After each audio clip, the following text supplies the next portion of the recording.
Coutinho, tudo bem? Bem-vindo. Oi, Miguel. Como vai? Tudo bem, Yara? Tudo bem? Joia. Que bom. Ricardo, a gente está num papo aqui, a gente está comentando uma notícia, notícia relacionada aí à Organização Mundial do Comércio, que está paralisada, né? E o Trump, ele saiu da OMS, né? A Organização Mundial da Saúde. Então, a gente tem o mundo está parado, essas reformas defendidas pelo Lula, né, pela China, de reformar a ONU, o Conselho de Segurança, o OMC, tudo para você ter um arcabouço de instituições multilaterais que seja condizente com essa nova ordem mundial. Isso aí ainda está no começo, né? Como é que você vê aí essa entrada do Trump com agressões muito fortes, né? Tudo isso está falando porque você tem essa ameaça do Trump de impor tarifas de 25% sobre todo o aço importado. E como o Brasil é um grande fornecedor de aço para os Estados Unidos, o Brasil seria um dos países afetados. A gente tem uma indústria de aço importante e os Estados Unidos é o principal cliente dessa nossa indústria, né? Isso aí estava falando que porque isso é um absurdo, porque esse tipo de coisa tem que ser negociado na OMC. Não é uma coisa que você causa uma disrupção no comércio mundial, você afeta os países, né? E você acaba prejudicando aí o comércio mundial. Mas como é que você está vendo essa questão aí? Olha só, me parece, Miguel, que quando uma nova ordem está sendo parida, como é o caso desses tempos que nós estamos vivendo, né, quando a referência principal de um mundo imperial começa a ser mudada, e esse movimento é meio que irreversível, quem está ou quem exerceu o poder durante esse último século, é claro que vai criar situações absurdas, tanto na área econômica como na área bélica. Eu creio que nós vamos ter um incentivo muito forte às guerras externas e guerras internas também, né? E particularmente isso com a ascensão, com a distribuição dos movimentos fascistas pelo mundo inteiro, né? Se você observar bem, isso tem tomado uma proporção muito séria, né? Por outro lado, eu acho que o que Trump faz, ele meio que assina embaixo disso que eu estou reproduzindo aqui e que eu já escutei de muitas outras pessoas que têm uma análise mais profunda do que a minha, né? É evidentemente que existe uma disposição muito grande em fazer com que, principalmente a China, não chegue a ser a maior potência, que em alguns aspectos ela já é, mas não chega a ser denominada a maior potência, né? E isso fica impregnado de uma espécie de guerra. Qual é o problema central nisso? É que Trump não tem muito para onde ir. Então, ele tem que perseguir os aliados, porque nada disso que ele faz atinge a China tão seriamente. Porque a própria dívida dos Estados Unidos, a dívida pública, ela, em sua maior parte, está nas mãos da China, que comprou os títulos e que vem comprando os títulos desde a década de 70, 80. Ou seja, a capacidade dos Estados Unidos de atingir a China é bem menor, né? A não ser na guerra, que evidentemente a potência militar americana ela sabe, e que tenta de todas as formas desfazer essa aliança que, na minha opinião, o Brasil deveria apostar mais, que é essa aliança do Sul Global, né? Essa é a grande novidade desse xadrez geopolítico no mundo, né? E acho que Trump é um cara que não tem o que perder. É um cara que vai tentar fazer exatamente tudo aquilo que não conseguiu fazer no governo que ele teve anteriormente. E acho, né, que ele vai se desgastar muito perante a opinião pública americana. Os Estados Unidos não é um país qualquer. Os Estados Unidos tem setores profundamente organizados, né? O setor, por exemplo, de gênero, de mulheres, é muito organizado nos Estados Unidos, né? O próprio povo negro, o povo preto, é muito organizado. Ou seja, você vai ter resistências, porque os Estados Unidos é meio que um país que vive meio que permanentemente já no processo de guerra civil interna, né? E isso não é uma afirmação do outro mundo, basta você perceber, né, como o Trump se comporta ao longo desses primeiros dias, dessas primeiras semanas. Escolheu uma espécie de demônio, né, que seria os imigrantes, né, onde ele até Guantánamo ele está levando pessoas para lá, ele escolhe esse demônio. Isso vai ter um impacto fundamental na cadeia produtiva americana, inclusive na própria construção civil. Eu estava vendo um vídeo de informações. Você tem uma paralisia enorme, porque a mão de obra é principalmente latina, né? É uma mão de obra que vem do México, vem da América Central e vem também do Brasil.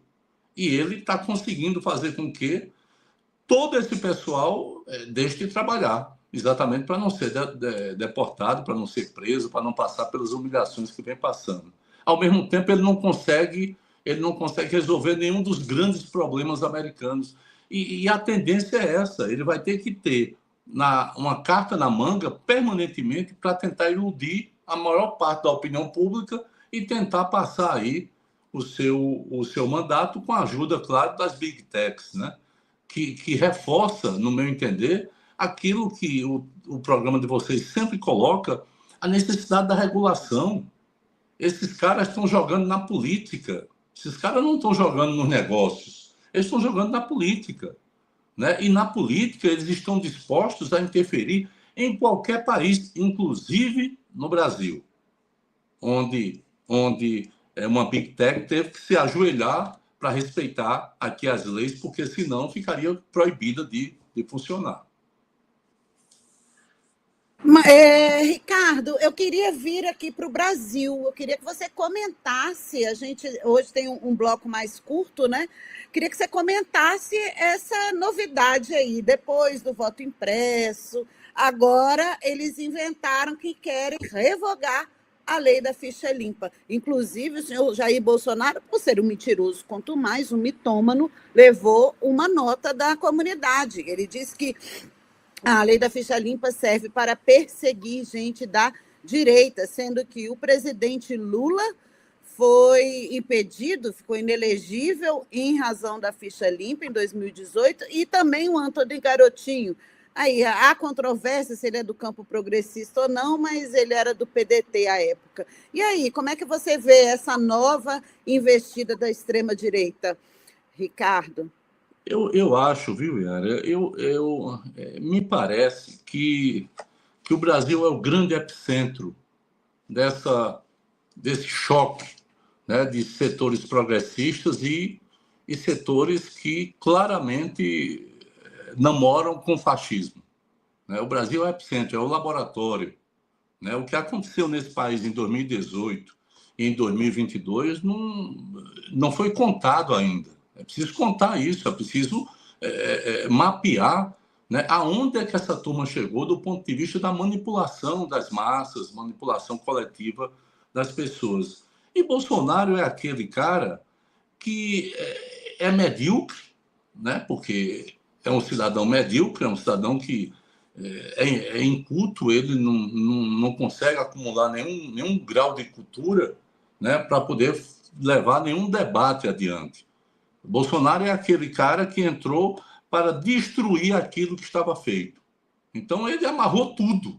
Ele destruiu as políticas na área de desenvolvimento social, com a Damares, ele destruiu as políticas na área da saúde e gerou todo esse sofrimento de 700 mil mortes que nós tivemos com Covid-19, né? Na área da educação, a mesma coisa, ou seja, o Brasil meio que paralisou, porque ele já vinha mal de 16, 17, 18, né? Com a gestão de Michel Temer, proveniente do golpe de 16, né? Mas ele, de 2018 até 2022, o Brasil, 2019 a 2022, o Brasil paralisou todas as suas políticas. É por isso que o Congresso, né, uma grande parte do Congresso ama o Bolsonaro, porque foi aí que veio as emendas PIX, foi aí que veio o orçamento secreto, né? Foi aí que veio um governante que entregou o orçamento para o parlamento no regime presidencialista.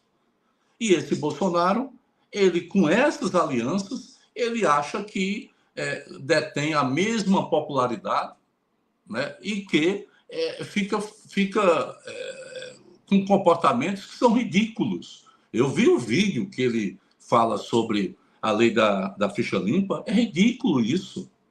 Não é? É um cara se baixar para poder dizer, olha, me salva. O negócio dele é só ele. Ele diz claramente que quer diminuir o número de anos para, efetivamente, ele se candidatar. Não é? E me parece que que o único problema é que existe uma demora. Existe uma demora na denúncia, porque ele vai ter que ser denunciado pela Procuradoria-Geral da República. Não há como a Procuradoria-Geral da República não denunciá-lo, porque os fatos, né, são muito nítidos, né, e, ao mesmo tempo, ele precisa ser julgado o mais urgente possível. Não é? Respeitando-se, claro, o direito de defesa, tudo, mas ele tem que ser julgado. Esse país teve não só uma, mas várias tentativas de golpe. Né? Houve uma tentativa de golpe de Estado aqui dentro desse país. Isso tem que ser punido. Os generais envolvidos têm que ser punidos. Bolsonaro tem que ser punido. Né? Deputados que até hoje não têm absolutamente nenhum, e senadores que, porventura, tenham participado disso, porque ninguém venha me dizer que nenhum deputado nem nenhum senador sabia disso, porque isso é um absurdo, né? Evidentemente que sabiam. Você tem uma corrente aí que efetivamente construía ao lado de Bolsonaro essa expectativa. E essa turma tem que entrar nesse bolo.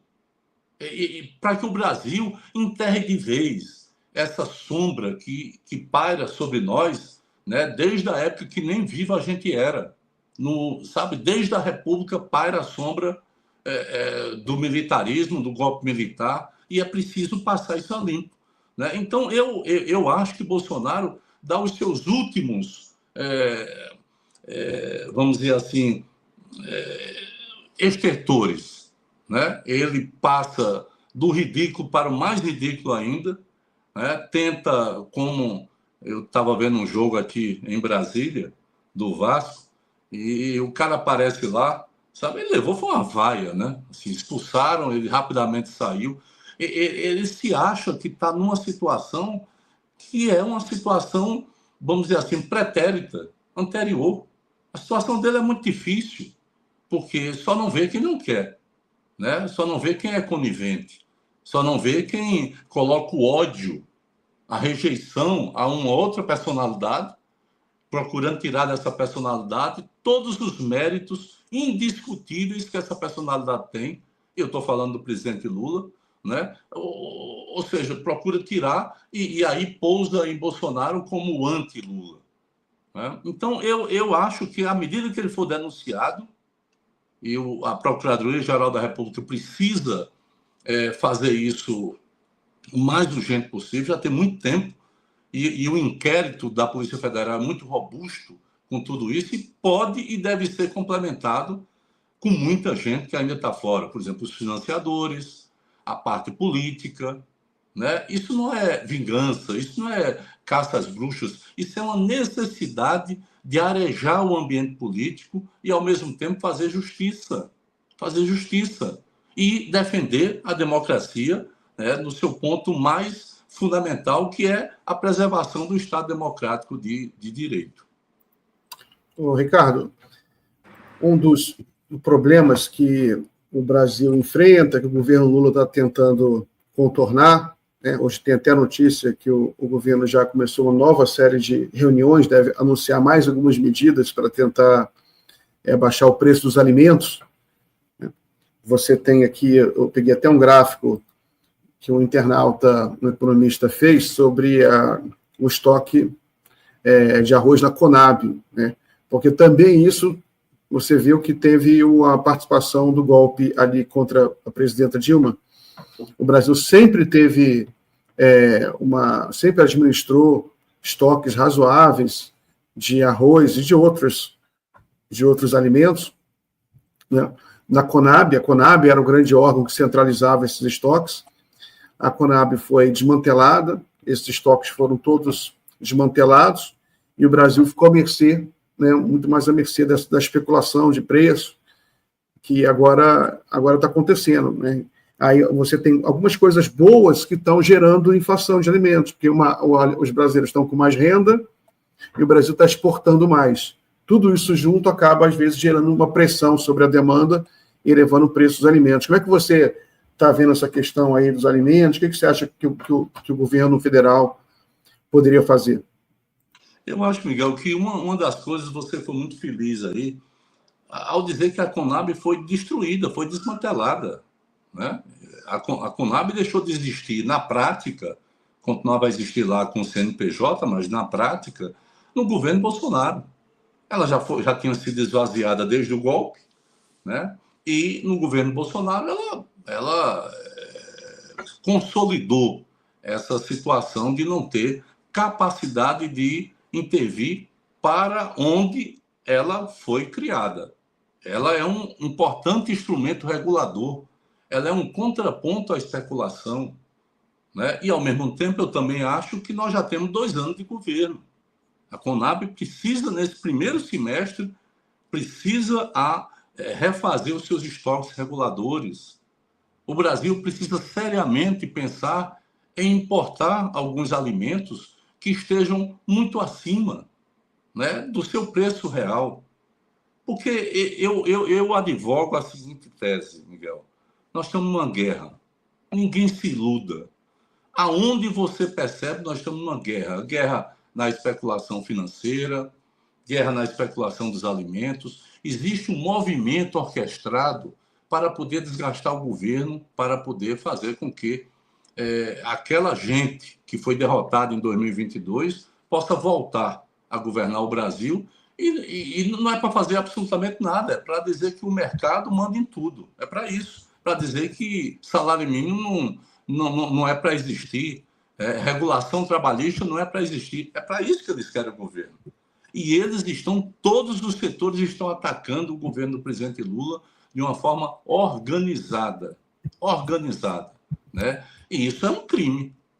Né? E eu, particularmente, penso que é preciso agir rapidamente. Importação junto com estoque regulador.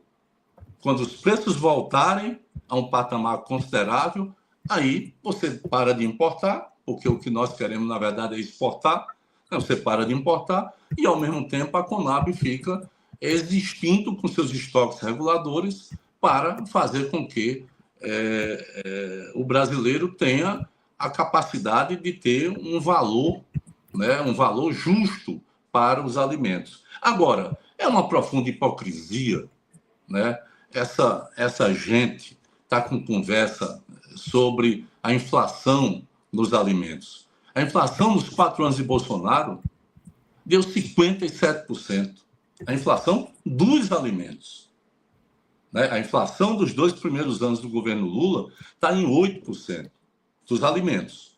Ou seja, é claro que tem algum que ele estoura, né? E aí tem uma sazonalidade, tem alguma questão referente a seco, a enchente, enfim. Mas a média é essa aqui que eu tô falando. Então, quem aumentou 57% em 4 anos não tem capacidade moral, sabe, ética, de estar fazendo uma crítica contra o atual governo. Agora, acho também que nós precisamos agir com rapidez. Né? Nós precisamos dar ao povo os alimentos num patamar inferior, porque eles estão naturalmente acima. Né? E eu acho que o presidente Lula precisa comandar isso, se não já o fez, mas precisa comandar isso urgentemente, para que o nosso povo possa efetivamente ter uma redução do impacto orçamentário do seu salário com a alimentação. Maravilha, Ricardo. Muito bom tê-lo aqui conosco. Boa semana. A gente vai começar um outro bloco agora. Agradeço aí sua presença. Bacana. Só uma despedida aqui. Ricardo, só um minutinho. Uma despedida para você. Hoje, 45 anos de PT. Então, como você hoje faz parte do PT. Eu dou os parabéns ao PT em seu nome aí. Parabéns aí pela luta. Que bom. O PT é uma grande novidade na cena política brasileira, né? O PT ele conseguiu construir um partido de massas e de quadros, né? Isso é uma coisa um tanto quanto rara no mundo inteiro, né? E completar 45 anos tendo governado o que o PT já governou, ou seja, 5 mandatos, contando com esse agora, e um interrompido ao meio por conta de um golpe contra o governo popular da presidenta Dilma, é algo que é preciso. Se o brasileiro olhar para o Brasil, ele vai perceber que as grandes novidades da política que ele tem acesso vieram através dos governos do PT. Isso é uma coisa que é fundamental. Muitas vezes as pessoas querem, logicamente, com toda a propriedade, mais, né? Porém, se ela começar a olhar ao seu lado, Miguel, ela vai ver que o PT fez um bem muito grande ao Brasil.